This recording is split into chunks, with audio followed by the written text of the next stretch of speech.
Assalamualaikum warahmatullahi wabarakatuh. Nama saya Syawalaina Hidayati. Saya mahasiswi dari Setia Dharma Bumi Putra Kampus Menteng. Di sini saya akan menjelaskan tentang peran dan tujuan manajemen yang diambil dari mata kuliah Akuntansi Manajemen. Berikut simak penjelasannya. Yang pertama ada pengertian akuntansi manajemen. Akuntansi manajemen atau manajemen accounting adalah proses mengidentifikasi, mengukur, mengakumulasi, menyiapkan, menganalisis, menginterpretasikan, dan mengkomunikasikan kejadian ekonomi yang digunakan oleh manajemen atau orang yang bertanggung jawab atas operasional perusahaan untuk melakukan perencanaan, pengendalian, pengambilan keputusan, dan penilaian kinerja organisasi atau perusahaan. Proses adalah berbagai kegiatan seperti pengumpulan, pengukuran, penyimpanan, analisis pelaporan, dan pengelolaan informasi. Proses manajemen adalah memberdayakan pekerja untuk terlibat dalam proses manajemen. Artinya, memberikan kesempatan yang lebih besar untuk berpendapat mengenai cara menjalankan pabrik, sedangkan pemberdayaan adalah pemberian wewenang pada orang-orang operasional untuk merencanakan, mengendalikan, dan membuat keputusan tanpa adanya otorisasi yang eksplisit dari pihak manajemen tingkat menengah atau yang lebih tinggi. Yang kedua ada tujuan akuntansi manajemen.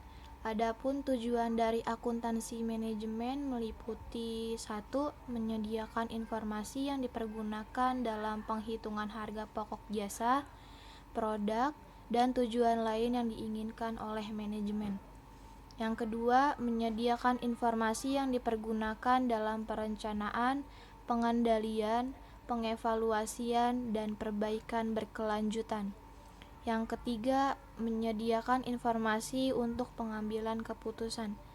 Dari tujuan di atas terlihat tujuan dari akuntansi manajemen menghasilkan informasi akuntansi yang digunakan untuk keperluan pengambilan keputusan secara internal atau manajemen yang mengelola perusahaan. Berikutnya yang ketiga ada akuntansi manajemen dan akuntansi keuangan. Sistem akuntansi di sebuah organisasi memiliki dua sistem utama, yaitu yang pertama ada sistem akuntansi manajemen dan yang kedua ada sistem akuntansi keuangan. Akuntansi keuangan merupakan akuntansi yang memfokuskan hasil informasinya bagi pihak eksternal perusahaan, seperti pemilik, kreditor, pemerintah, dan lain-lain. Sedangkan akuntansi manajemen memfokuskan laporannya bagi kepentingan manajemen perusahaan atau internal. Selanjutnya ada persamaan dan perbedaan akuntansi manajemen dan akuntansi keuangan. Persamaan yang pertama ada menyediakan informasi, dan yang kedua ada kegunaan, dan yang ketiga ada pengolahan data akuntansi. Saya akan coba menjelaskan satu persatu.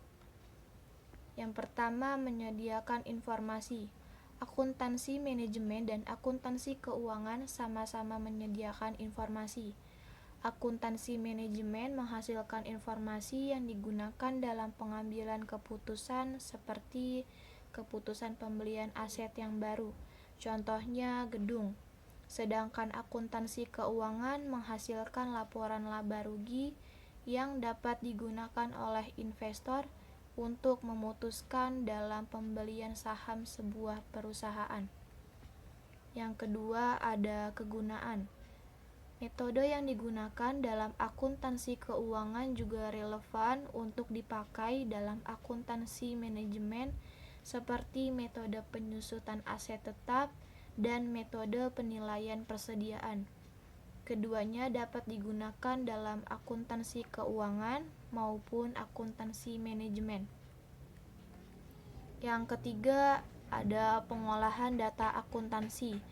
Sistem akuntansi manajemen dan sistem akuntansi keuangan menggunakan sistem informasi yang sama sebagai sumber dalam menghasilkan informasi yang disajikan kepada penggunanya. Contohnya sama-sama menggunakan data transaksi pembelian, penjualan, pengupahan atau penggajian, dan lain sebagainya. Selanjutnya ada perbedaan antara akuntansi manajemen dan akuntansi keuangan. Yang pertama ada pemakai utama. Pemakai utama dalam akuntansi manajemen adalah pihak internal perusahaan. Pihak internal perusahaan adalah manajemen, mulai dari tingkat yang paling bawah hingga tingkat puncak atau tingkat paling atas. Informasi yang digunakan dapat digunakan dalam menjalankan aktivitas perusahaan, seperti perencanaan, pengendalian, penilaian kinerja, dan pengambilan keputusan. Pemakai utama akuntansi keuangan adalah pihak luar perusahaan, seperti investor, kreditor, dan pemerintah.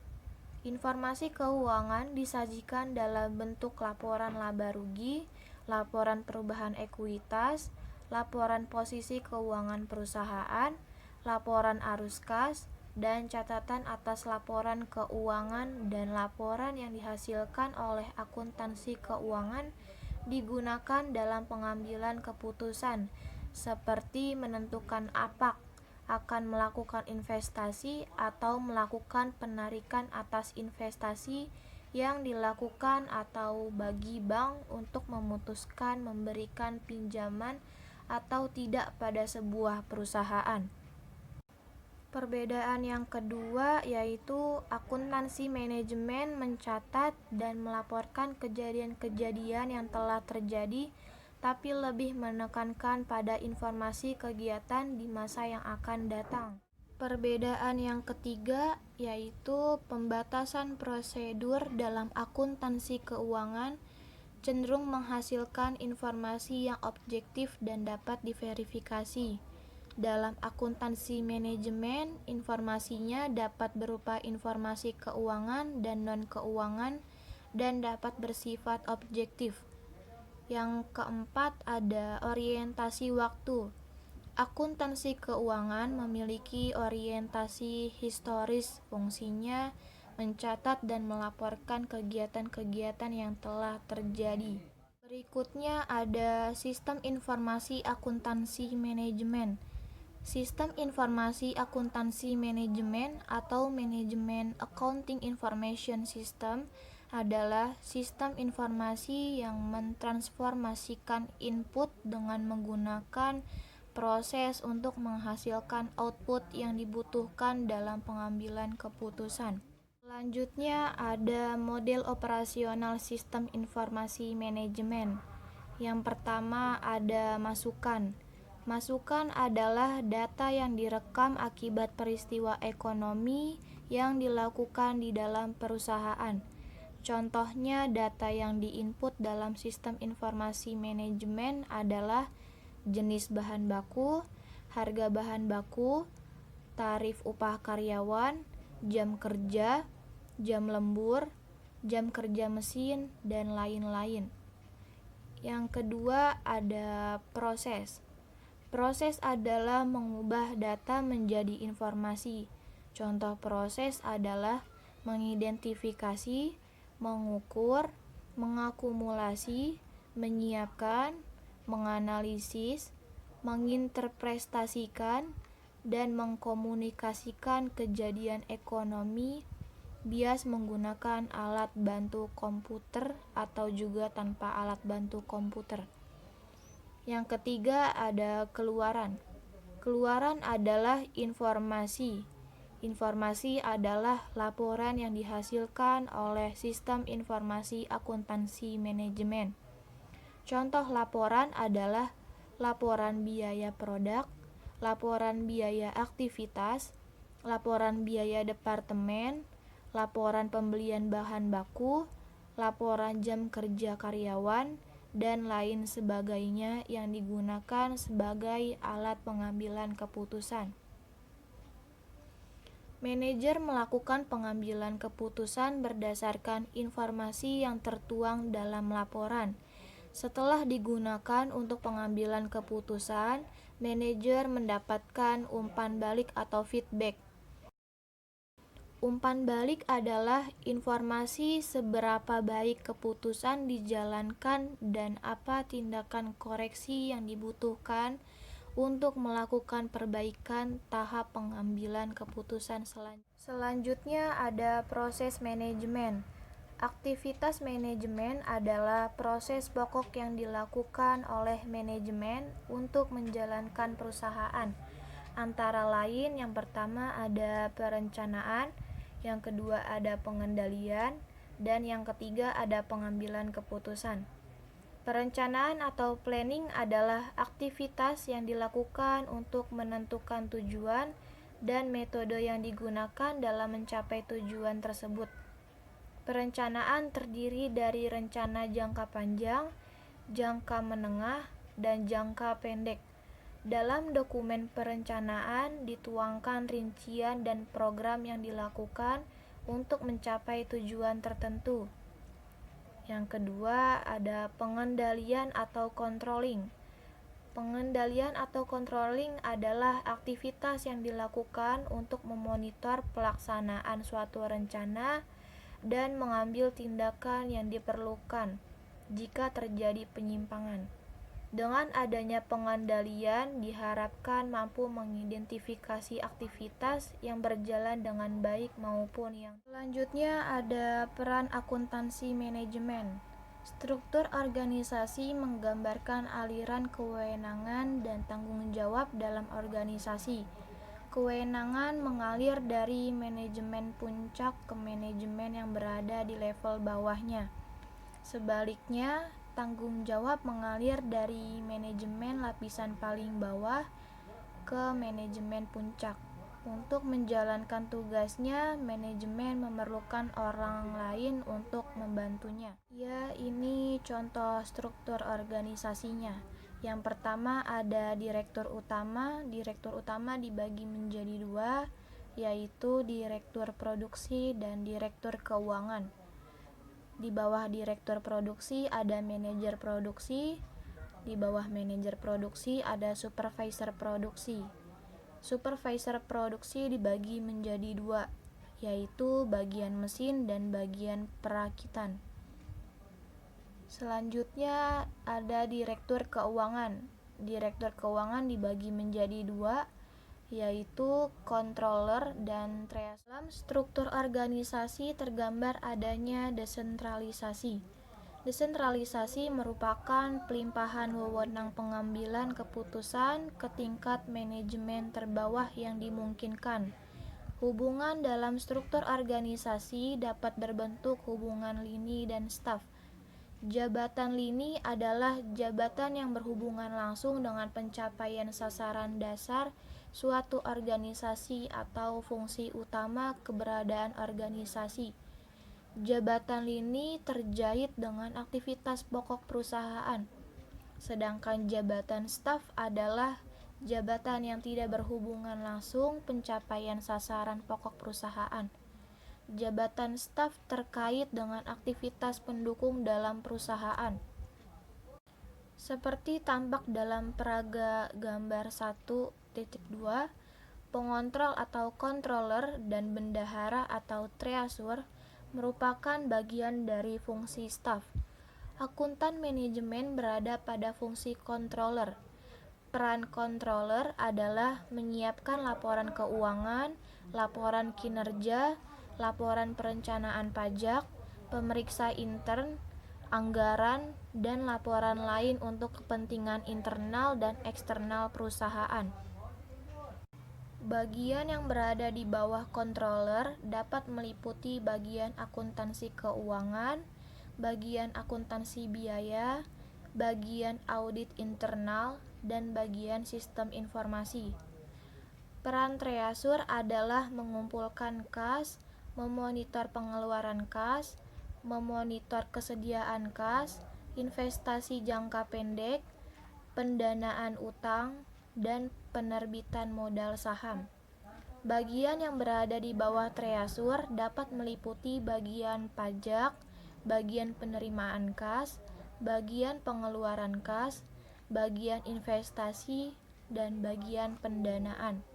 Selanjutnya ada kode etik akuntan manajemen. Kode etik adalah pedoman berperilaku bagi seseorang dalam menjalankan profesinya. Perilaku etis melibatkan penilaian moral yang mencakup penerapan konsep benar, salah, baik, buruk, dan tanggung jawab.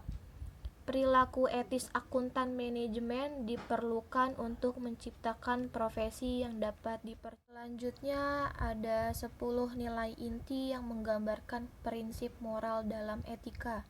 Yang pertama ada kejujuran, yang kedua ada integritas, yang ketiga ada memegang janji, yang keempat ada kesetiaan, yang kelima ada keadilan, yang keenam ada kepedulian terhadap sesama, yang ketujuh ada penghargaan pada orang lain, yang kedelapan ada kewarganegaraan yang bertanggung jawab, yang kesembilan ada pencapaian kesempurnaan, dan yang terakhir ada akuntabilitas.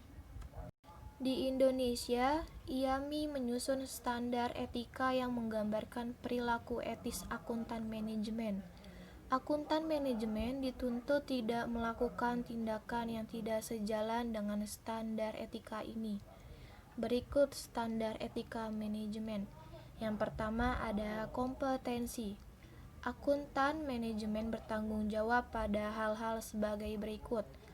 A. Menjaga tingkat kompetensi profesional yang diperlukan dengan terus-menerus mengembangkan pengetahuan dan keahliannya. B. Melakukan tugas-tugas profesionalnya sesuai dengan hukum, peraturan, dan standar teknis yang berlaku. Yang terakhir ada menyusun laporan dan rekomendasi yang lengkap serta jelas setelah melakukan analisis yang tepat terhadap informasi yang relevan dan dapat dipercaya. Yang kedua ada kerahasiaan. Akuntansi manajemen bertanggung jawab pada hal-hal sebagai berikut. A. Menahan diri untuk tidak mengungkapkan tanpa izin informasi rahasia berkenaan dengan tugas-tugasnya, kecuali diharuskan secara hukum. Yang B. Memberitahukan bawahan seperlunya kerahasiaan dari informasi yang berkenaan dengan tugas-tugasnya dan memonitor aktivitas mereka untuk menjaga kerahasiaan tersebut. Yang C. Menahan diri dari penggunaan informasi rahasia yang berkaitan dengan tugas-tugasnya untuk tujuan tidak etis dan sah, baik secara pribadi maupun melalui pihak ketiga. Ketiga ada integritas. Akuntan manajemen bertanggung jawab pada hal-hal sebagai berikut.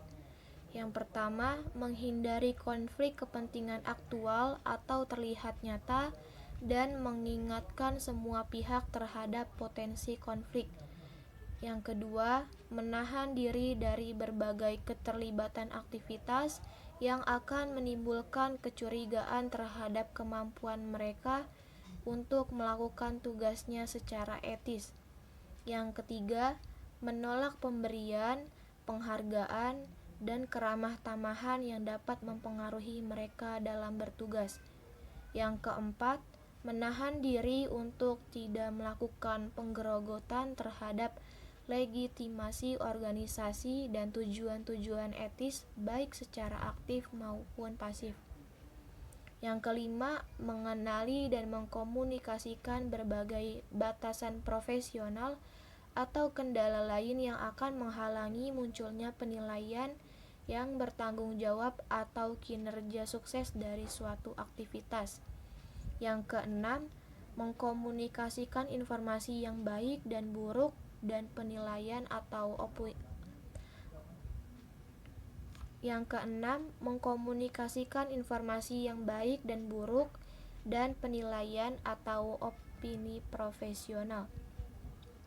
Yang terakhir ada menahan diri dari keterlibatan dalam aktivitas yang merugikan profesi. Yang keempat ada objektivitas. Akuntan manajemen bertanggung jawab pada hal-hal sebagai berikut. Yang pertama, mengkomunikasikan informasi dengan adil dan objektif. Sedangkan yang kedua ada mengungkapkan semua informasi relevan yang diharapkan dapat mempengaruhi pemahaman pengguna terhadap laporan, komentar, dan rekomendasi yang dikeluarkan. Sekian penjelasan dari saya. Semoga cukup jelas dan semoga bisa bermanfaat bagi semuanya. Wassalamualaikum warahmatullahi wabarakatuh.